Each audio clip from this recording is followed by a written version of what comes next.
Magandang araw sa lahat na mga nakikinig at nagsunod sa atin. Magandang araw sa lahat na mga nakikinig at nagsunod sa atin sa palatuntunan ito. Sa ngalan ng ating Arsobispo, Archbishop Martin Humuada, sa ngalan ng ating Chief Executive Officer, Father Daryl Rosales, itong kapatid niyo, Brad Wendell Talibong. Magandang umaga sa lahat ng mga nanood sa atin at sumusumaybay sa ating palatuntunan sa Radio DXDD, sa Channel 18 Phil Products, sa Facebook at pati na sa ating YouTube channel. Lalo na sa ating mga kababayan na OFW na nasa iba't ibang bahagi ng ating bansa. Kumusta po kayo dyan? Sana'y nasa mabuti kayo ng kalagayan. Isa sa ating tatalakayin ngayon, itong request na naman ng ating kapatid na si Jason Roman sa Balay-Balay, Bukidnon, na sana'y masagot natin ang tuligsa sa mga ministro ng Iglesia ni Cristo na itinatag ni Felix Manalo tungkol sa kanilang komentary sa programa naman ni Attorney Maruel Yasos, Order of Preachers. At ginamit ng mga ministro ni Felix Manalo ang iba't ibang aklat katoliko upang tuligsain ang ating banal na pananampalataya.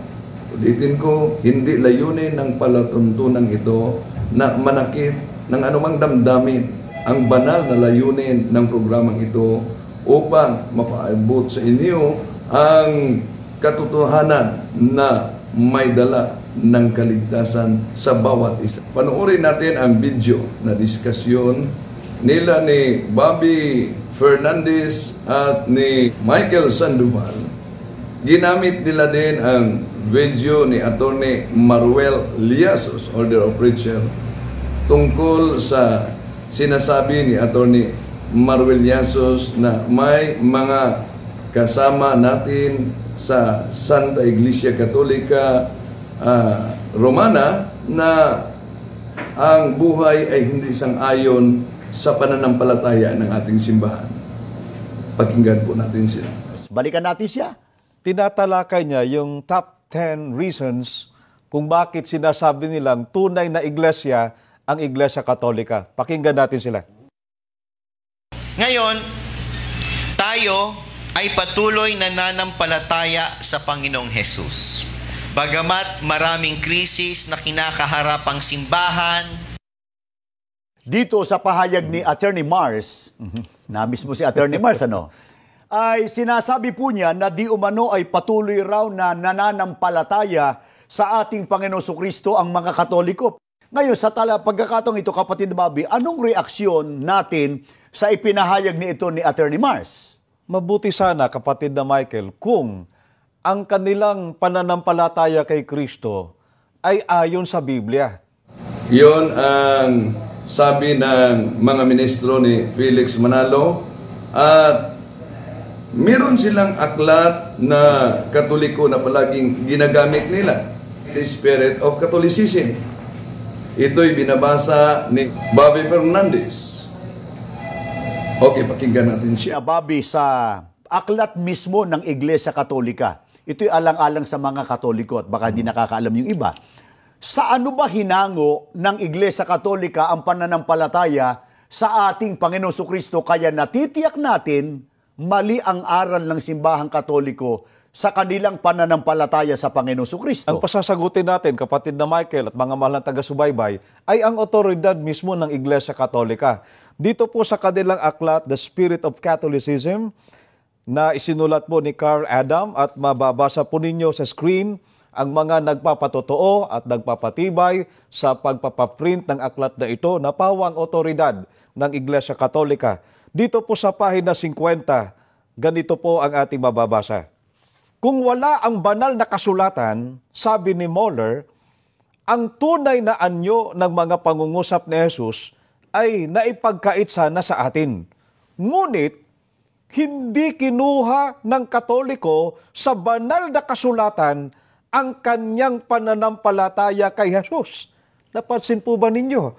Ayon mismo po sa otoridad ng Iglesia Katolika, hindi po kinuha ng mga Katoliko sa banal na kasulatan ang kanyang pananampalataya kay Jesus. Ito'y palaging ginagamit ng mga ministro ni Felix Manalo sa kanilang mga pandoktrina, sa kanilang propaganda, pero pinutol nila ito upang mapalitaw na ang Iglesia Katolika ay nagtuturo na hindi ayon sa banal na kasulatan. Okay. Ang nakasulat sa Spirit of Catholicism ay ganito: kung wala pa ang banal na kasulatan, ayon kay Muller, ang tunay na anyo ni Jesus ay napagkait sana sa atin. Ngunit, hindi kinuha ng Katoliko o sa banal na kasulatan ang kaniyang pananampalataya kay Jesus. Diyan na sila. At sabi nila, malinaw po ayon sa otoridad Katoliko na ang pananampalataya ng Iglesia Katolika tungkol kay Jesus. Napansin po ba ninyo? Ayon mismo po sa otoridad ng Iglesia Katolika, hindi po kinuha ng mga Katoliko sa banal na kasulatan ang kanyang pananampalataya kay Jesus. Pero alam niyo ba na may iniiwasan ang mga ministro ni Felix Manalo sa kanilang paggamit sa naturang aklat? May karugtong. Ano po ba ang karugtong? Bakit hindi nila ipakita sa video nila kung ano talaga ang nakasulat sa naturang aklat, The Spirit of Catholicism? Ang karugtong ay ganito. Sa English kasi ito, basahin natin. For he had this faith already before the first epistle and before the first gospel was written. His faith dates back to St. Peter's confession. Thou art Christ, the Son of the living God. Kung sa Filipino language, sapagkat meron na siya nitong pananampalataya bago pa man na isulat ang unang epistola at unang ebanghelyo. Ang kaniyang pananampalataya ay nagmula pa sa panahon ni San Pedro na nagpahayag, ikaw ang Kristo, ang anak sa buhay na Diyos. Yun ang iniiwasan nila. Matatandaan natin na sabi ni Ramel Parba, bakit nyo hindi binabasa? Meron kayong tinatago. Pakinggan natin si Ramel Parba. Bakit kaya hindi ninyo binabasa? May itinatago sila rito, kapatid na Michael. So mapapansin natin dito, hindi sila fair kapatid na Michael. May itinatago sila. Mabubuko kasi sila. Ay, ayon sa kanila, saan ba nanggaling ang pananampalataya ng Iglesia Katolika tungkol kay Kristo? At sabi ni Michael Sandoval, upang hindi tayo maakusahan, gagamitin natin ang opisyal na aklat nila kung saan talaga kinuha ang pananampalataya ng Iglesia Katolika tungkol sa ating Panginoong Hesukristo. Kaya hindi nila tayo pwedeng akusahan na ito ay nagbibintang tayo sa kanila. Anong ginagamit nila? Itong aklat na Discourses of the Apostles' Creed. At binasa ito ni Bobby Fernandez at ang nagkasulat ay Ito, ang ating babasahin ay Discourses on the Apostles' Creed na isinulat po ni Reverend Clement H. Crack sa pahina 206. Ganito po ang pagkakasulat sa wikang Pilipino na. Kaya halimbawa noon lamang 325 taon ng Panginoon sa Konsilyo ng Nicea, nang ipaliwanag ng Iglesia, ang tinutukoy dito, Iglesia Katolika, sa atin na isang alituntunin ng pananampalataya na si Jesus ay tunay na Diyos.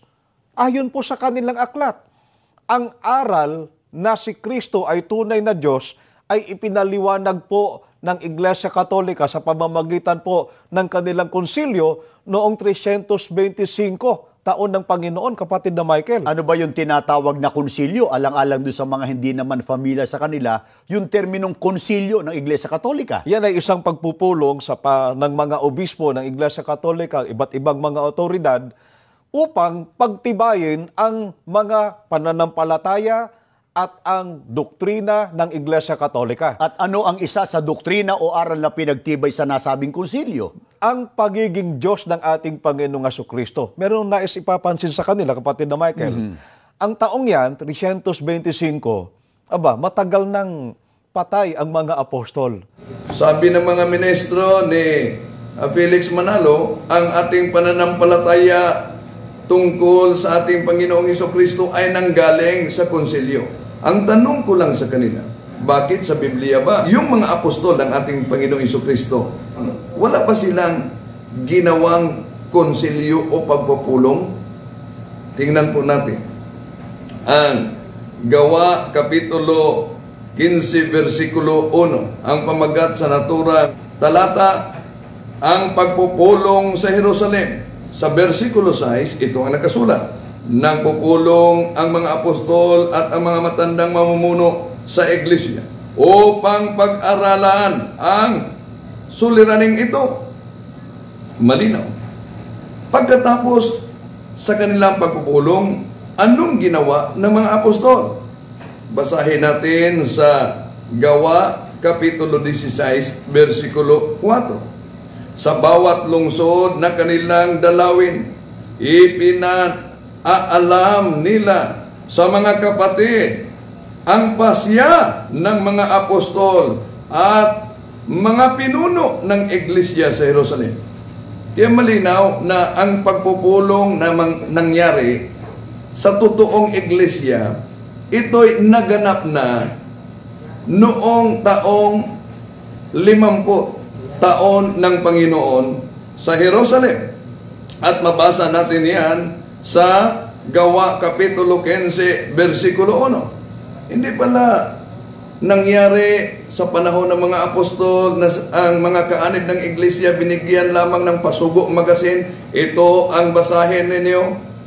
Merong naganap na pagpupulong at ipinaalam sa mga kaanib ng iglesia kung ano ang opisyal na pasya sa naganap na pagpupulong. Ito ang tinatawag na Yung terminong konsilyo ng Iglesia Katolika. Yan ay isang pagpupulong ng mga obispo ng Iglesia Katolika, iba't ibang mga otoridad, upang pagtibayin ang mga pananampalataya at ang doktrina ng Iglesia Katolika. Sabi ni Bobby Fernandez, naganap ang naturang pagpupulong sa taong 325 taon ng ating Panginoong Jesucristo. Matagal nang patay ang mga apostol niyan. Meron nais ipapansin sa kanila, kapatid na Michael. Ang taong yan, 325, matagal nang patay ang mga apostol. Alam niya ba na kahit ang banal na aklat, ito'y bunga din ng konselyo ng Simbahang Katoliko?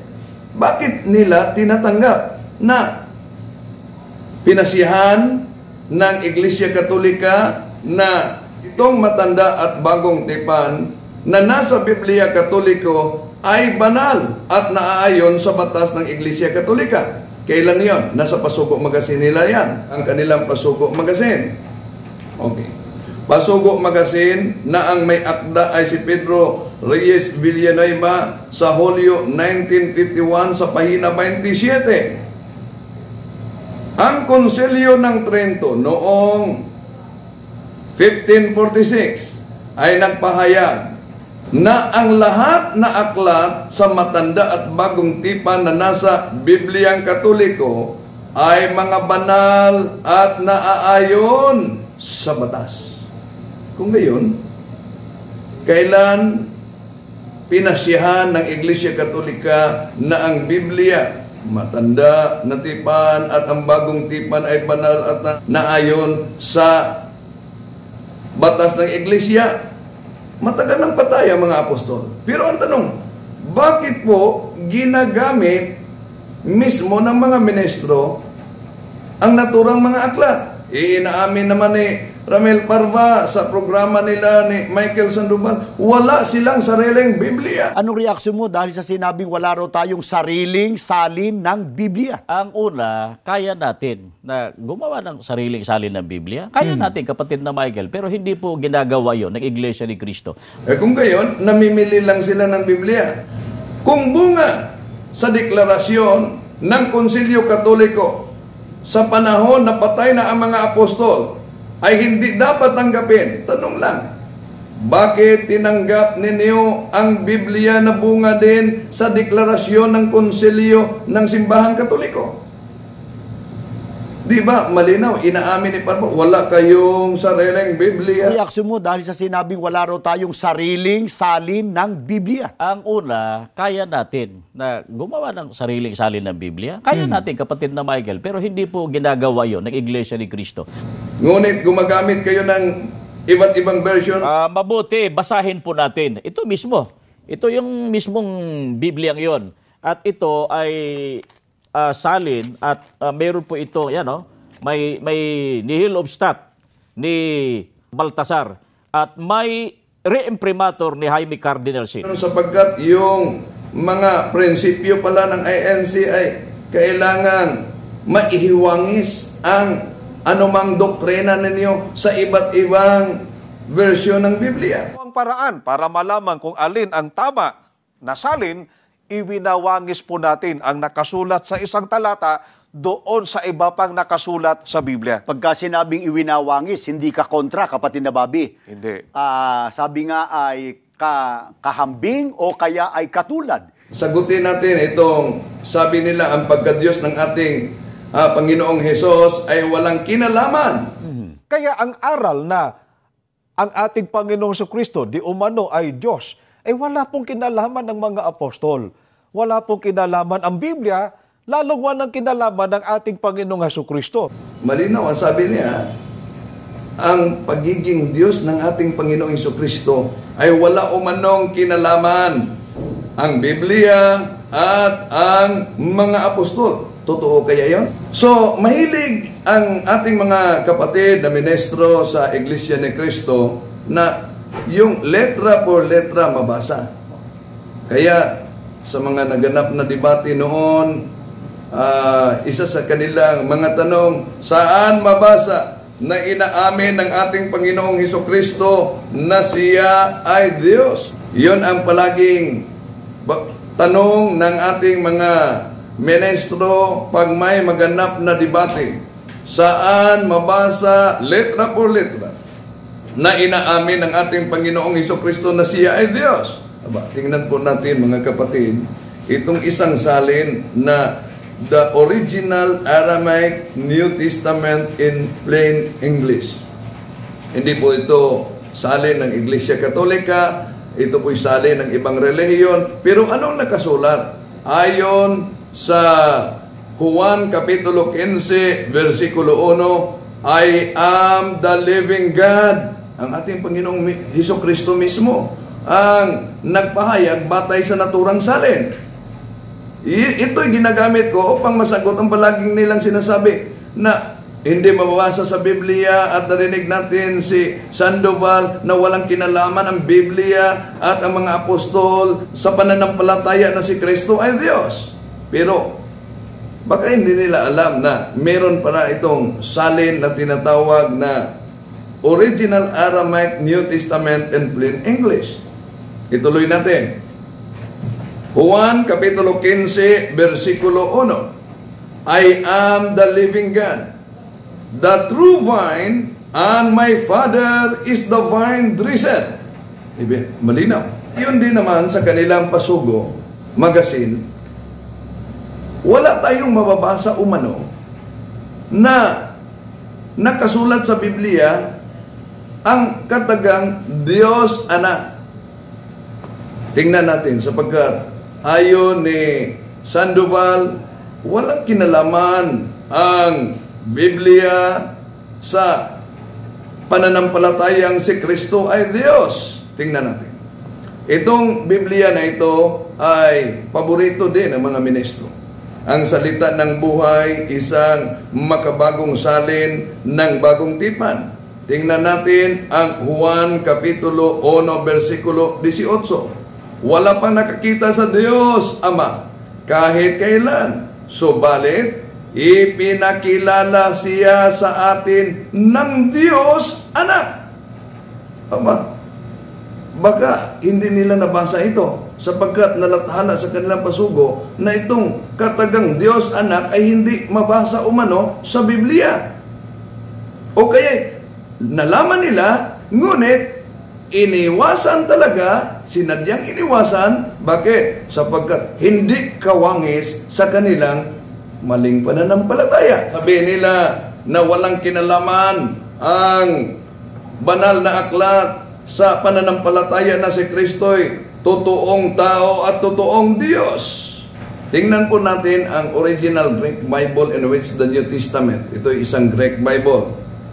Unang Juan, Kapitulo 5, versikulo 20. Ito po ang ating mabasa sa original Greek Bible.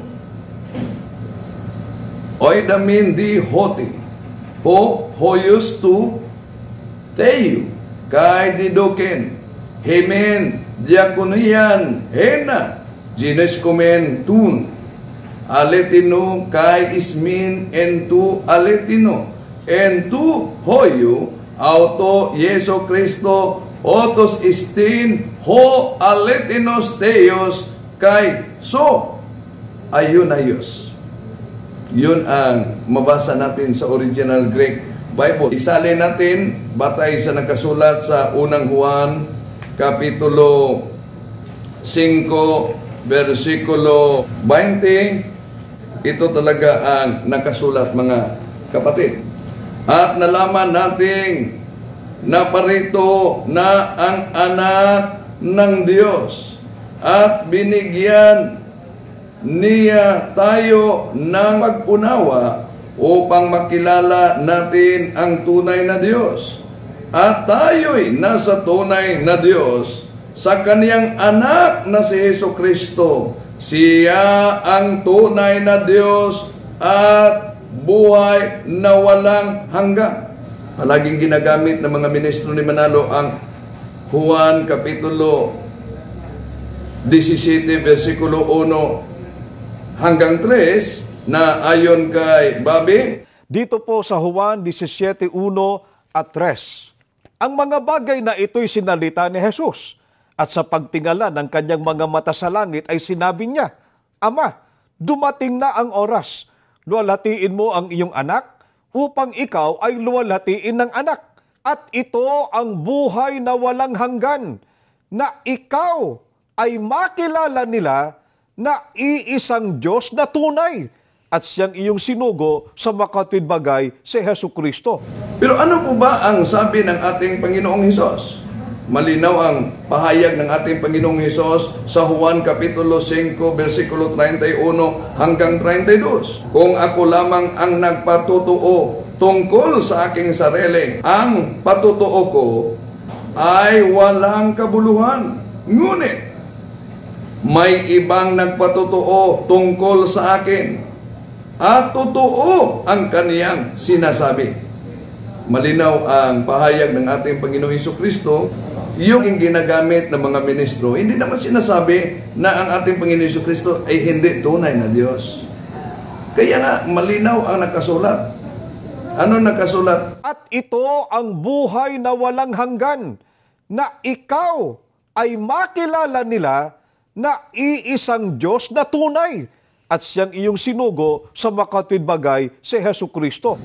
Anong sinabi ng ating Panginoong Jesucristo?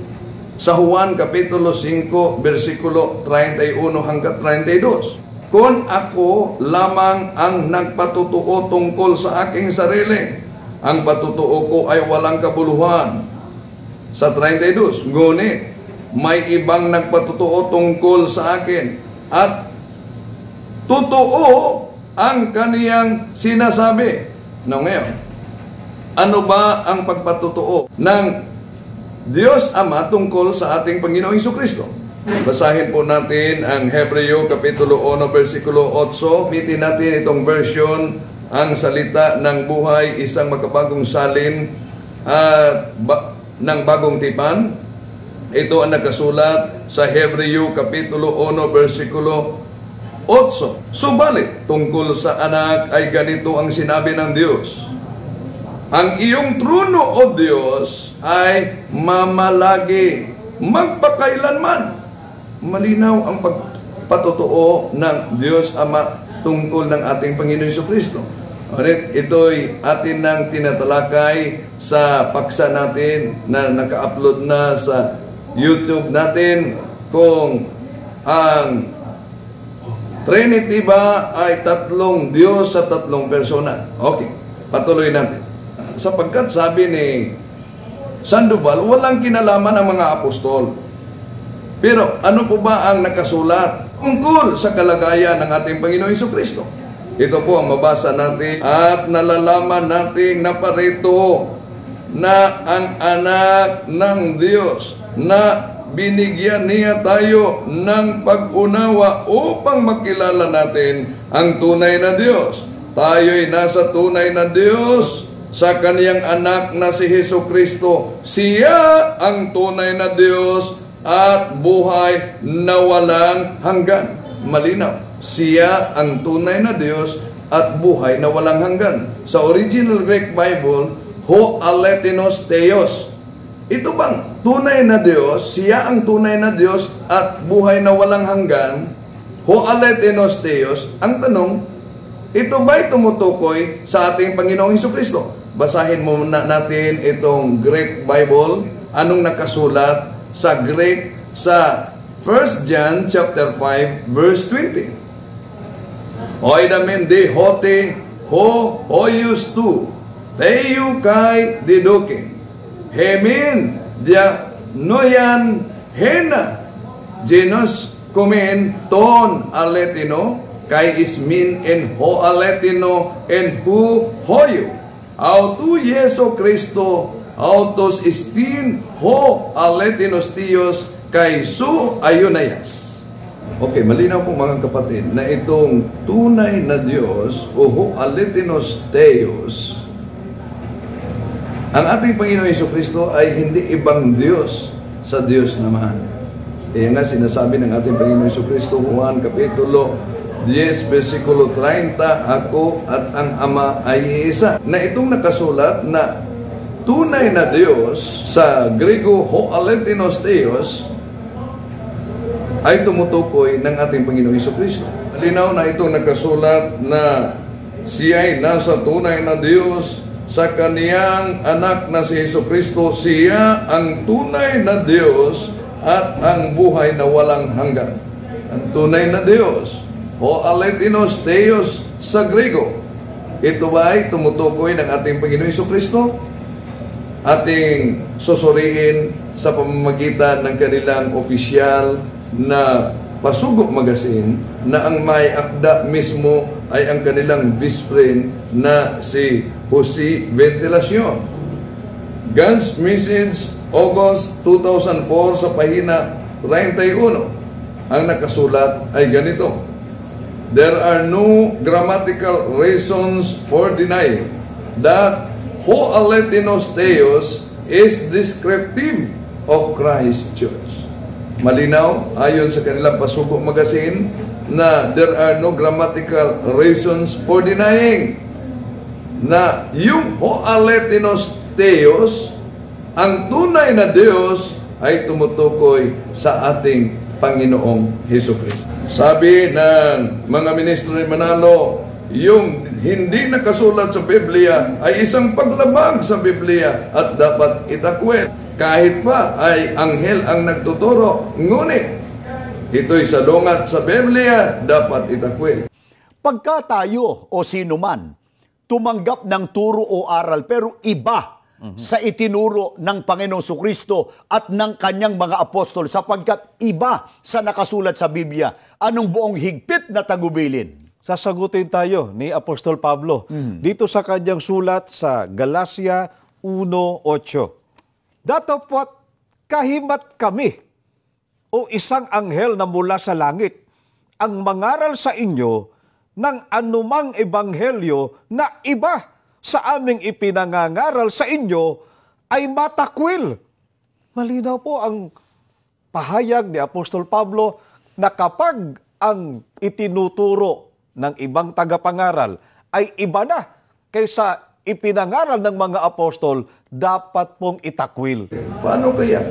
Kung ang nagtuturo ay isang nagpakilalang anghel na hindi galing sa langit, galing lang sa Punta Santa Ana, Manila, na ang kanyang pananampalataya ay nakasulat ayon sa Pandoktrina, serye 1976-77. Ito sa pahina 25. Kailangan malaman ng lahat na ang paniniwala ng Iglesia ni Cristo ukol sa kalagayan ni Cristo na siya'y tao at hindi Diyos. Meron po ba tayong mababasa na siya'y tao, hindi Diyos?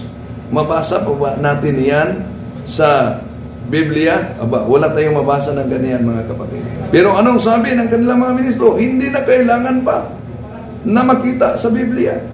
Madalas po na itinatanong sa Iglesia ni Cristo sa mga open forum, maging sa mga sulat, maging sa mga pampublikong debate, kung mababasa ba ng letra por letra na sinabi ng ating Panginoong Hesukristo na siya ay hindi Diyos. Ito po ay itinatanong ng mga naniniwala na si Kristo ay Diyos sa likas na kalagayan. Madali pong sagutin ang tanong na ito. Ang totoo, hindi ito dapat na itanong, hindi rin ito dapat hanapin kay Kristo. Ginagamit din ng mga ministro ng Iglesia ni Cristo ang aklat na ang may akda ay si James Cardinal Gibbons, ang pananampalataya ng ating mga ninuno. Ito'y paboritong-paborito nila sa pahina 30. Ang nakasulat ay ganito. Ang pananampalataya ng ating mga ninuno. Siguro pakita natin yung mismong picture ni James Cardinal Gibbons. Ito po, si James Cardinal Gibbons na sumulat ng aklat na ito.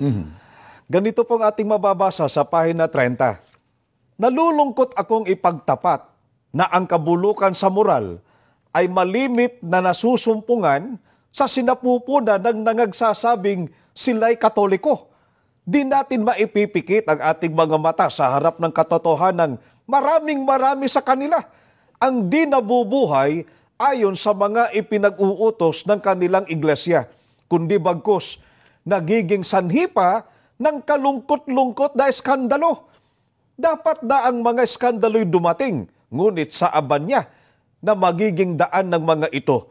Tinatanggap ko rin naman na ang kasalanan ng mga Katoliko ay lalong karimari-marim sa mata ng Diyos kaysa kasalanan ng nahihiwalay nilang mga kapatid, sapagkat lalong maraming grasya ang sinasayang nila. Ang sabi nila, malinaw inaamin, mulok na umano ang moralidad ng mga nagsasabing sila'y Katoliko. Hindi po kami ang nagsabi nito, mga kababayan. Binasa lang po natin ang aklat na sinulat ng otoridad ng Iglesia Katolika. Pero malinaw naman ang binabasa na ang sabi niya ay, di natin maipipikit ang ating mga mata sa harap ng katotohanan marami sa kanila ang di nabubuhay ayon sa mga ipinag-uutos ng kanilang iglesia. Sapagkat marami sa kanila ang di nabubuhay ayon sa pinag-uutos ng kanilang iglesia. Sila'y nagiging makasalanan hindi dahil na sila'y Katoliko, dahil hindi sila sumusunod sa utos ng Santa Iglesia Katolika. Marami sa kanila ang di nabubuhay ayon sa mga ipinag-uutos ng kanilang iglesia. Pero mga kapatid, marami ng mga makasalanan na sumusunod sa utos ng Santa Iglesia Katolika at ito'y nagiging mga banal. Pero ang tanong, ang iglesia ba na tinatag ng ating Panginoon Jesucristo, ito ba eksklusibo lamang sa iglesia na ang mga kasapi ay mga banal? Tingnan po natin ang nakasulat sa Biblia. Mateo Kapitulo 22, versikulo 10, ito po ang ating mabasa.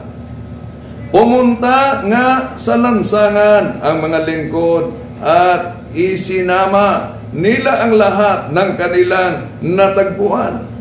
Masama't mabuti at napuno ng mga panauhin ang bulwagang kasalan. Ang tunay na iglesia, mga kapatid, ayon sa Biblia, hindi lang ito eksklusibo ng mga banal. Ang nagiging kasapi ng tunay na iglesia, pati na ang makasalanan. Noong dinakip ang ating Panginoong Jesucristo, ang lahat ng mga apostol ay nagtakbuhan. Sila'y nakagawa ng kasalanan. Pero ang tanong, tumigil ba ang tunay na iglesia sapagkat may mga kasapit niyang makasalanan? Hindi. Malinaw ang sinasabi ni Cardinal James Gibbon. Di natin maipipikit ang ating mga mata sa harap ng katotohanan. Marami sa kanila ang di nabubuhay ayon sa mga ipinag-uutos ng kanilang iglesia. Sila'y nagiging makasalanan hindi dahil sa sila'y Katoliko, sapagkat sila'y hindi sumusunod sa utos ng Santa Iglesia Katolika. Pero ano ang iniiwasan nila? Ang iniwasan nila, ito, ang hindi nila binasa. Ito ang nakasulat sa pahina 23. Ang pagkabanal ay isa ring tanda ng tunay na iglesia, sapagkat sa dasal na sumasampalataya ay sinasabi natin ang ganito, sumasampalataya ako sa Santa Iglesia Katolika. Bakit kaya hindi ninyo binabasa? May itinatago sila rito, kapatid na Michael. So mapapansin natin dito, hindi sila fair kapatid na Michael. May itinatago sila. Mabubuko kasi sila. Ngayon, sabi nila na nagiging ganito ang ore ng Iglesia Katolika umano sapagkat sa mali nating doktrina at sa mali nating pananampalataya. Ang ugat na dahilan ng mga kasamaan, katampalasanan sa daigdig na ito ay ang maling paraan po ng pagsamba ng mga tao sa Panginoon Diyos. Bakit? Hindi po ba sinasabi ni Eranio Manalo kung anong ore ang mga ministro na nasa Iglesia ni Cristo? Pakinggan po natin siya. Ngayon, kung ang isang manggagawa, mga kapatid, sinungaling, hindi pwedeng manindigan. Kung ang isang manggagawa, kakampi sa katiwalian, hindi pwedeng manindigan. Kung ang isang manggagawa, siya pang nagtuturo ng katiwalian, lalong masamang manggagawa ito. Wala ng sariling paninindigan, ay siya pang kasangkapan ng Diablo. Sino yung ganyang manggagawa? Maraming manggagawa natin, halos lahat, ganyan. Hindi ho ba naman isang napakarahas na pagpaparatang niya? Hindi. Kaya ako nalalaman, sapagkat ang mga ulat na dumarating sa amin, hindi totoo. Bakit hindi naging totoo? Hindi sapagkat ang kapatid ang nagkamali, kundi ang mga manggagawa ang siyang bumabago ng ulat para ilihis ang paniniwala ng pangangasiwa. Kaya yun ho bang mga tagapamahala, nalalaman niya ng karamihan. Pero nagkaisa ang mga manggagawa sa loob ng iglesia para linlangin at dayain ang pangangasiwa sa layunin lang gumanda, kuminis ang bagay na marumi at ang bagay na hindi matuwid. Malinaw, sinabi niya, sinungaling, kasangkapan ng Diablo. Sino ba ang nagsalita? Si Eranio Manalo. Baka sasabihin nila, hindi yan totoong boses ni kapatid na Eranio Manalo. Pakinggan natin ang vice-pre nila na si Leopoldo Guevara. Yan ang tagapamahalang pangkalahatan sa Iglesia ni Cristo. Kaya sinasabi namin sa iyo, sige, iparinig mo pa na iparinig. Ayos yan. Ano sabi niya? Sige. Yan ang tagapamahalang pangkalahatan sa Iglesia ni Cristo. Kaya sinasabi namin sa iyo, sige, iparinig mo pa na iparinig. Ayos yan. Iparinig mong iparinig. Ayos lang. Ano pa ba ang sinabi ni Eranio Manalo tungkol sa kaniyang mga ministro? Sabi niya, tinustusan, pero siyang maninira ng iglesia. Pakinggan natin siya. Pero napakasama naman na ito palang mga tinutustusan ito pala naninira sa iglesia. Napakagagong pangangasiwa na gumagastos ka para sa maninira. Pero napakasama naman na ito palang mga tinutustusan ito pala naninira sa iglesia. Napakagagong pangangasiwa na gumagastos ka para sa maninira. At dahil yan, sabi ni Eranio Manalo, gusto kong masaktan kayo. Pakinggan natin. Pero gusto kong masaktan kayo. Gusto ko na higit pa sa masaktan. Kung maaari ko lang dagukan ng iba, gagawin ko para maging matindi sa kanya. Ano pa ang klase ang ministro na nasa loob ng iglesia? Ayon kay Eranio Manalo, uulat ng hindi totoo at manlulupig pa. Pakinggan natin siya. Yung ibang mga kalihim sa probinsya talagang wala, hindi abot ng kanilang kapasidad. Lalo na sa mga liblib na lugar. Paano makagagawa ng form yun? Yung manggagawa ngayon, inaasahan ko na kapatid, eto, Mali ito. Ba't ka mag-uulat ng hindi totoo? Masama yan. Hindi, yung kapatid mag-uulat ng totoo. Baguhin mo yan. Ito ang nasa tuntunin. Ano nasa tuntunin? Akin na yan. Pag hindi, susuntukin kita. Yan ang manggagawa natin ngayon. Manlulubig! Maninikil ng kapatid. Si Eranio Manalo ang narinig niyo.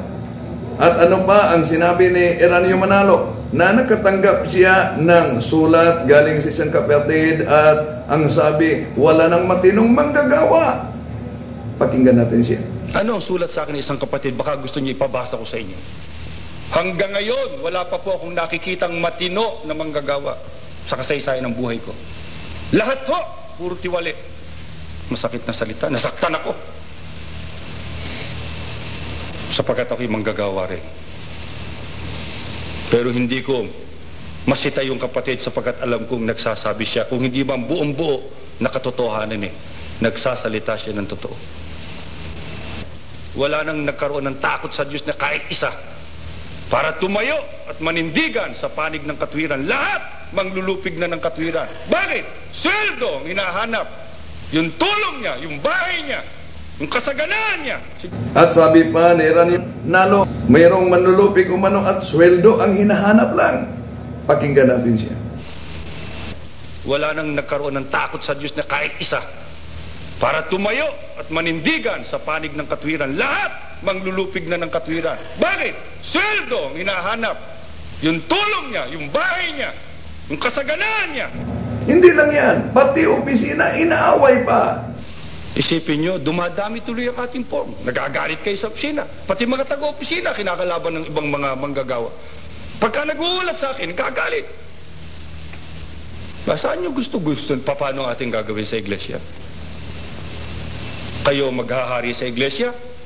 Hindi. Tamaan kayo ng kidlat at kulog bago mangyari yan. Kaya sabi ko sa Diyos, napakarami ho namang dapat bahaing manggagawa. Bakit hindi mo siyang binaha? Para malipol ang mga tampalasang taong ito. Nadaig pa ang kasalanan ni Judas, iisang mestro ipinagkanulo. Iisang nagkanulo sa panahon ni Kristo. Pero ngayon, lahat ng manggagawa nagkakaisa, ipagkanulo Diyos. Di lang yan. Sabi ni Eranio Manalo, mag-uulat ng hindi totoo. Pakinggan natin. Kayo, tignan ninyo mga kapatid. Ayun ang mga tagapamahala sa Visayas, Mindanao.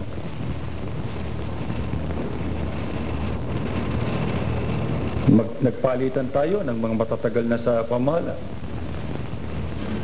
Isa-isa lumalapit sa akin, dumadaing sa akin, kapatid, meron mo akong problema. Ano? Nung nakatala sa atin sa senso ng mga pangalan ng kapatid, hindi ko naman makita dito ngayon sa aking destino. Ano ka pa ibig mo sabihin? Ang numero ho ay napakalaki. Pero sa katotohanan ho ay wala yung tao.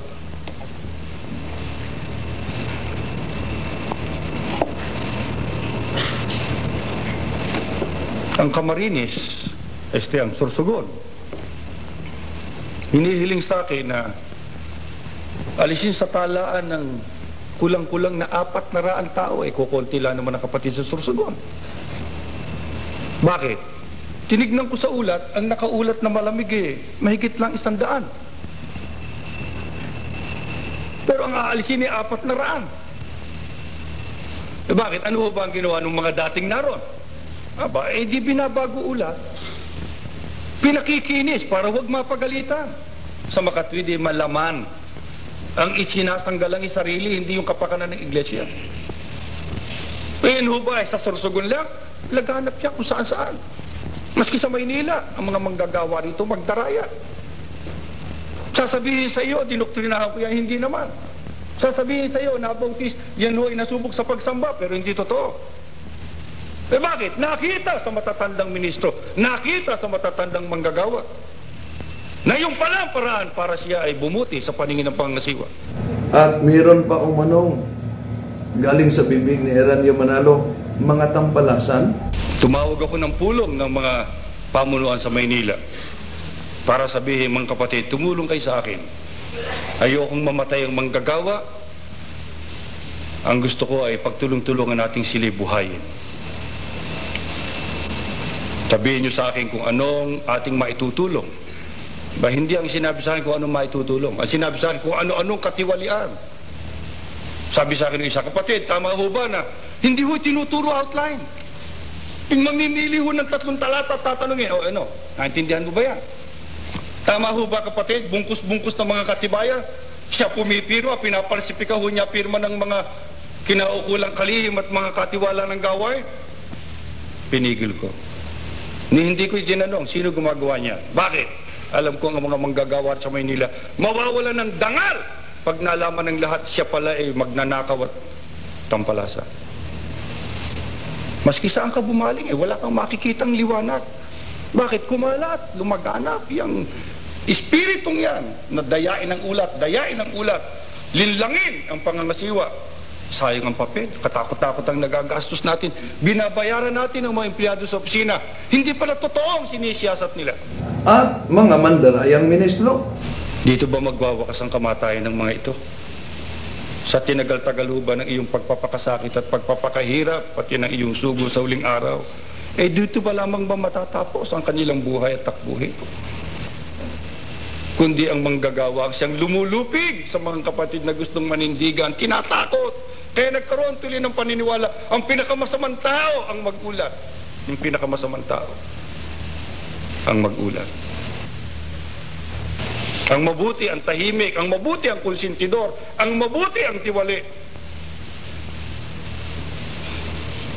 Kaya hindi ako nagtataka mga kapatid kung bakit ang Diyos, pagod na pagod ng katatatag, talikod naman ang talikod ng tao, ang tuntunin niya ang tinatalikuran. Ngayon, nagsasanay na naman ng mga manggagawa, talikuran ang tuntunin! Meron pa umunang mga salbahe. Pero sa ginagawa natin ngayon, sa ginagawa ng karawihang mga manggagawa, kundi man lahat, anong ehemplo ipakikita sa may tungkulin? Paano kung ngayon, paano natin, kukontrahin natin ang mga may tungkulin magtapat kayo, sasabihin na may tungkulin, ikaw ang salbahe lumilikom ka ng abuli, wala namang pahintulot. Ikaw ang nagsabi sa amin na wag na kami magsusumbo. Paano kami magtatapat ikaw ang gumagawa ng katiwalian? Paano tayo makakalikha ng mabubuting may tungkulin? Paano kung ganyan ang ating ipamumukha sa mga kapatid natin? Wala na kayong bibig dyan.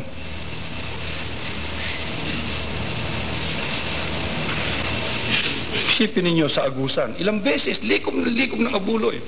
At ang lahat na ito'y sabi ni Leopoldo Guevara, iparinig mong iparinig, ayos lang. Yan ang tagapamahalang pangkalahatan sa Iglesia ni Cristo. Kaya sinasabi namin sa iyo, sige, iparinig mo pa na iparinig. Ayos yan. Ang sabi nila, bakit ganyan kababa ang ori ng simbahang Katoliko? Dahil umano sa Roma Kapitulo 1, versikulo 23 hanggang 28 na sumamba ng Diyos-Diyosan. Yun ang sinabi ng mga ministro. Ang tanong, lahat bang larawan sa Biblia ay mariing ipinagbabawal ng Diyos? Ang gagamitin lamang nila at babasahin ang Exodo Kapitulo 20, versikulo 3 hanggang 5. Ang iiwasan po nila ang Exodo 25, versikulo 19 hanggang 22. Kung meron mang ipinag-utos ang Diyos na ipinagbabawal, meron din siyang inuutos na gawin ang naturang mga rebulto. At yon ay rebulto o larawan ng mga banal. Sa Exodo Kapitulo 25, versikulo 19 hanggang 22. Ngayon, ginamit nila ang Aklat Katoliko at ito'y paborito talaga ng mga ministro ni Felix Manalo sapagkat nakasulat sa naturang libro ang pagsamba sa mga larawan ayon sa Catechism of Christian Doctrine na ang naglathala nito ay ang De La Salle College. Pakinggan po ninyo ang nakasulat dito po sa Catechism of Christian Doctrine number 3. Mapapansin po ninyo ang mga otoridad ng aklat na ito. Ganito po ang ating mababasa sa pahina 87. Dapat ba nating sambahin ang mga banal na larawan? Dapat tayong magkaroon, lalo nang sa ating mga simbahan, ng mga larawan ng ating Panginoon, tulad din ng sa pinagpalang birhen at mga santo. At dapat natin silang bigyan ng kaukulang paggalang at pagsamba. Atin yang susuriin mabuti kung tama ba ang pagkasalin sa English, sa wikang Pilipino, o kaya'y binaluktot talaga ng mga ministro. Sa doktrina ng Iglesia Katolika, mga kapatid, yung pagsamba ay merong iba't ibang kahulugan. Merong tinatawag na latria, sa Diyos lamang, adoration, maidolia, iyon ang tinawag na veneration, at hyperdoria na sa Mahal na Birhen Maria.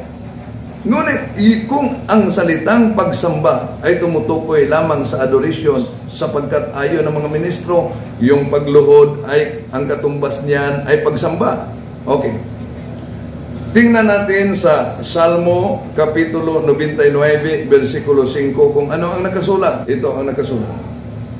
Exalt ye the Lord and worship at His footstool, for He is holy. Ibig ba sabihin, yung footstool na sinasabi dito, worship at His footstool, ang footstool ay magiging Diyos na sa Biblia. Si Daniel ay sinamba ni Haring Nebukadnezar. Ibig ba sabihin na si Propeta Daniel nagiging Diyos na? Pang si Haring Nebukadnezar ay kumikilala sa tunay na Diyos na sinamba ni Propeta Daniel. Ito ang ating mabasa. Yumukod si Haring Nebukadnezar sa lapat ang mukha sa lupa at sumamba kang Daniel. Pagkatapos inutos niyang handugan ito ng insinso at iba pang alay. Sinabi niya kay Daniel, tunay na ang Diyos mo ang pinakadakila sa lahat ng mga Diyos at Panginoon ng mga hari. Sabi kasi ng mga ministro ni Manalo na sapagkat ang mga Katoliko'y lumuluhod sa harap ng larawan, ibig sabihin, ang larawan na ang kinikilalang Diyos. Aba, mga kapatid, anong sabi ng ating Panginoong Jesucristo ayon sa Juan Kapitulo 7, versikulo 24? Huwag kayong hahatol batay sa nakikita, kundi humatol kayo ayon sa mga nararapat. Yun baka ang opisyal na teaching ng simbahan Katoliko na ang larawan ay Diyos? Hindi, mali, sapagkat sa ikalawang konselyo ng Nicaea, malinaw ang pananampalataya natin. Sacred images may be honored without idolatry. Pero, wala ba tayong mabasa ayon sa banal na aklat na merong mga banal na larawan sa banal na templo? Tingnan po natin. Ezekiel Kapitulo 41, versikulo 25, ito ang nakasulat. Ang pinto papunta sa dakong banal ay may nakaukit ding larawan ng kirubin. Malinaw. Meron pa ba nang mabasa natin na may mga imaheng linilo? Sa unang hari, Kapitulo 6, versikulo 23 hanggang 29. Ito ang mabasa natin. Sa loob ng dakong kabanal-banalan, naglagay siya ng 2 kirubin, imahing nililo sa kahoy na olibo. Malinaw. So, kaya, hindi lahat na larawan ay ipinagbabawal ayon sa Biblia. Sa Harper's Bible Dictionary, malinaw ang sinasabi, all idols are images, but not all religious images are idols. Ito. Pakinggan natin ang kanilang Pasugo Magazine. Pakinggan natin ang kanilang Pasugo Magazine. Ang may akda ay si Benjamin Santiago, Marso 1965 sa pahina 3. Ito ang larawan ng medalyang ipamahagi ng Iglesia ni Cristo na binanggit sa Pasugo Agosto-Septembre 1964, pahina 26. May argulya at yaring tanso. Ito ang medalya na inanyuang larawan ni Manalo na nakasabit sa dibdib ng kaniyang apo na si Eduardo. Aba, meron palang larawan si Felix Manalo. Palagi niyong tinuligsa ang mga larawan ng ating Panginoong Jesucristo. Yung si Felix Manalo na nagtatag niyo, nilagyan niyo ng mga larawan mismo. Okay. Patuloy tayo. Yung sinasabi nila na yumukod at lumuhod sa harap ng larawan. Mga kapatid, normal na gesture ng isang Katoliko na lumuluhod tuwing ito'y manalangin. At sapagkat ito'y pagtulad sa ginawa ng ating Panginoong Jesucristo nang siya'y nanalangin. Saan mabasa? Okay, ito. Sa Lucas Kapitulo 22, versikulo 41, lumayo siya sa kanila ng isang pukol na bato ang layo at dooy lumuhod at nanalangin. Pero sabi ng mga ministro ni Manalo, ni Arnel, na hindi kami sumasabat, ba't ka nakaluhod? At sa Biblia po, yung pagluhod, katumbas dun, pagsamba eh. Ang pagluhod katumbas niyan ay pagsamba. Kung ang pagluhod katumbas niyan ay pagsamba, nang inordinahan ang mga ministro, lumuluhod sila sa harap ng kanilang executive minister. Ibig ba sabihin, sinamba nila mismo si Manalo nang lumuhod sila sa harap nito? Hindi kami sumasabat, ba't ka nakaluhod? At sa Biblia po, yung pagluhod, katumbas dun, pagsamba eh. Punta tayo sa ginagamit nila na Catechism of Christian Doctrine. Kung si Michael pa, sagutin natin Siguro sagutin natin ang head-on. ng head-on. Pakinggan po ninyo ang nakasulat dito po sa Catechism of Christian Doctrine number 3. Mapapansin po ninyo ang mga otoridad ng aklat na ito. Ganito po ang ating mababasa sa pahina 87.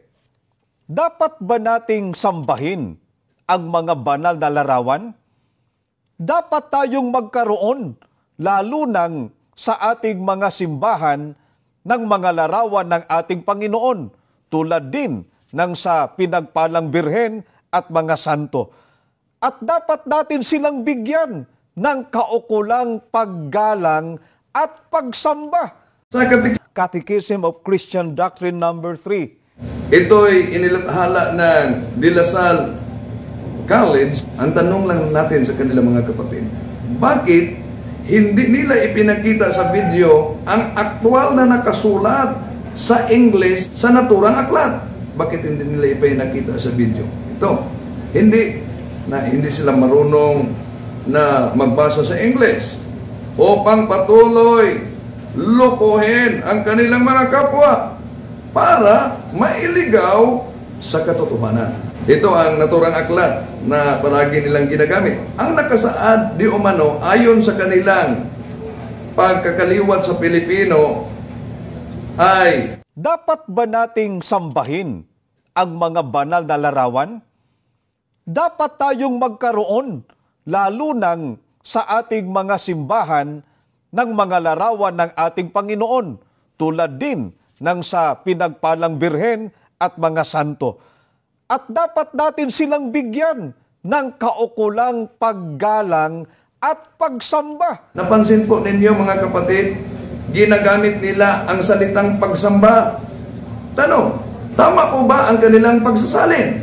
Ano ba ang tunay na nakasaad sa original na English sa Catechism of the Christian Doctrine? Ipakita ko sa inyo sa screen. Ulat dito po sa Catechism of Christian Doctrine number 3. Mapapansin po ninyo ang mga otoridad ng aklat na ito. Ganito po ang ating mababasa sa pahina 87. Dapat ba nating sambahin ang mga banal na larawan? Dapat tayong magkaroon, lalo nang sa ating mga simbahan, ng mga larawan ng ating Panginoon, tulad din ng sa pinagpalang birhen at mga santo. At dapat natin silang bigyan ng kaukulang paggalang at pagsamba. Ang Catechism of Christian Doctrine, ganito po ang nakasulat. Is the veneration of saints confined to their persons? No. It extends also to their relics and images. Mga kapatid, ang salitang veneration sa original na English ay isinalin ng mga ministro ni Manalo sa Iglesia ni Cristo na kanyang itinatag na pagsamba. Tama ba ang pagsali nila? Hindi. Sapagkat ang salitang veneration Ang kahulugan lamang ay paggalang at hindi pagsamba.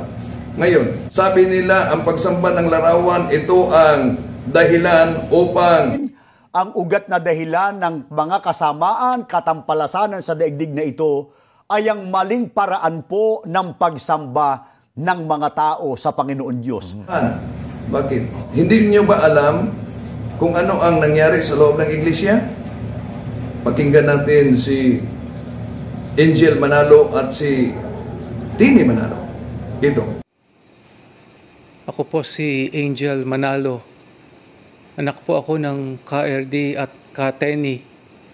Mga kapatid po namin sa Iglesia ni Cristo, nananawagan po kami sa inyo dahil nanganganib po ang aming buhay. Sana'y matulungan niyo po kami. Sana po ay pakinggan po rin ninyo ang panawagan ng aking ina, ang kapatid na Tenny Manalo. Maraming salamat po. Ako po si Tenny Manalo, biyuda ng KRD Manalo, ang naging tagapamahalang pangkalahatan ng Iglesia ni Cristo sa loob ng 46 na taon. Ako'y nananawagan sa aming mga kapatid sa Iglesia na tulungan ninyo kami dahil may panganib sa aming buhay. Saklolohan ninyo ang aking mga anak, si Angel at Lottie at ang kanilang mga kasama. Tulungan niyo rin ang mga ministro na dinukot at hanggang ngayon ay hindi pa nakikita. Kaawa natin sila at ang kanilang pamilya. At sa aking anak na si Eduardo, sana makausap kita.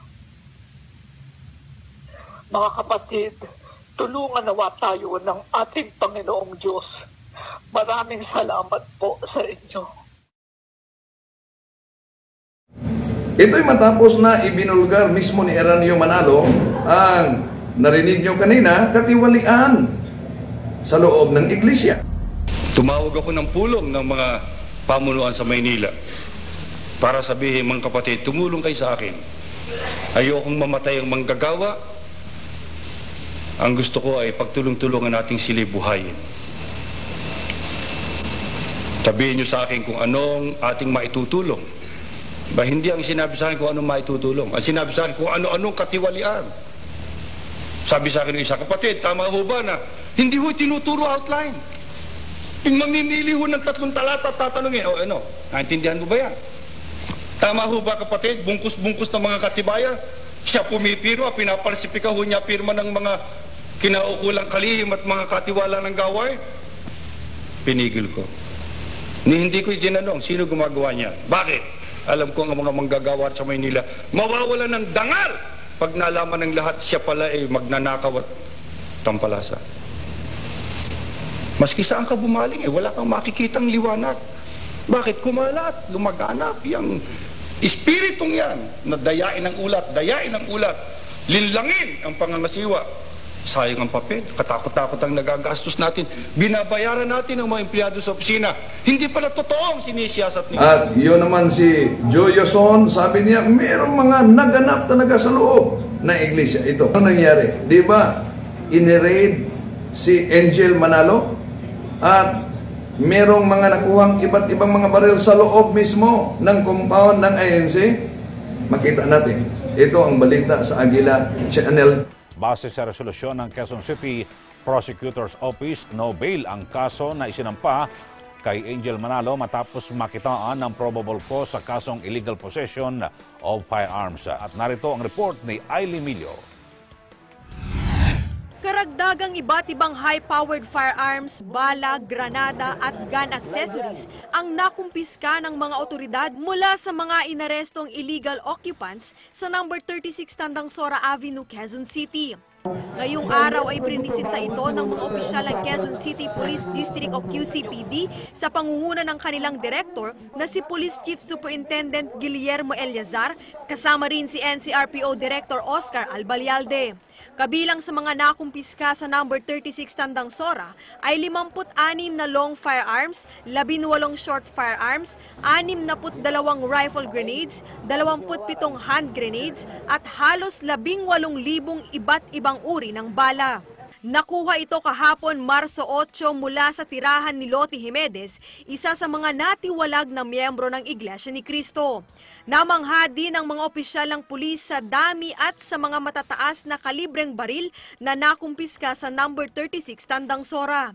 Ayon pa sa kanila, ang ilan dito ay katulad sa mga ginamit sa Mamasapano Massacre. Single action yan. This is a 50 caliber sniper rifle, yung Barrett. Ito, typical na ginamit doon sa Mamasapano. Ganito kalaki. So you could just imagine, yung tumama doon sa mga pulis natin na SAF, ganyan kalaki na bala ang tumama sa kanila. Original siya. Original. Ang daming baril na ang baril ay katulad sa Mamasapano umano. Anong nangyari kay Angel Manalo? Sa balita, nakulong siya. Mula Camp Karingal sa Quezon City, inilipat ng kulungan sa Camp Bagong Diwa sa Taguig City sina Angel Manalo at 2 iba pa. Inilipat sila ng kulungan alinsunod sa commitment order ng Quezon City Regional Trial Court. Nahaharap sina Manalo sa kasong illegal possession of firearms kaugnay ng raid ng pulis sa Iglesia ni Cristo compound kung saan nakuha di mano mula sa kanila ang ilang hindi lisensyado at matataas na kalibre ng baril. Dati nang iginiit ni Angel na panggigipit lang daw sa kanya ng liderato ng INC ang ginawang raid para mapaalis daw sila sa compound.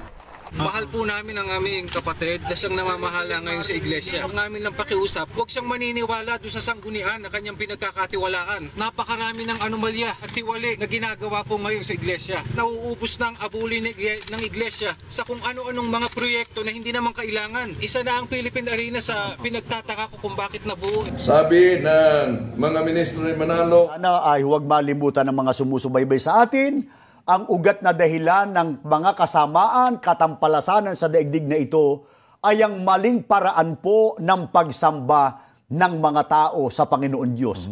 Mga kapatid, hindi po layunin natin na sisiraan ang Iglesia ni Cristo. Sinagot lang po natin, batay sa request, ang mga tuligsa nila sapagkat ang kasinungalingan, pag ito'y palaging inuulit-ulit, magiging parang totoo sa mga taong kulang ang nalaman. Maraming salamat.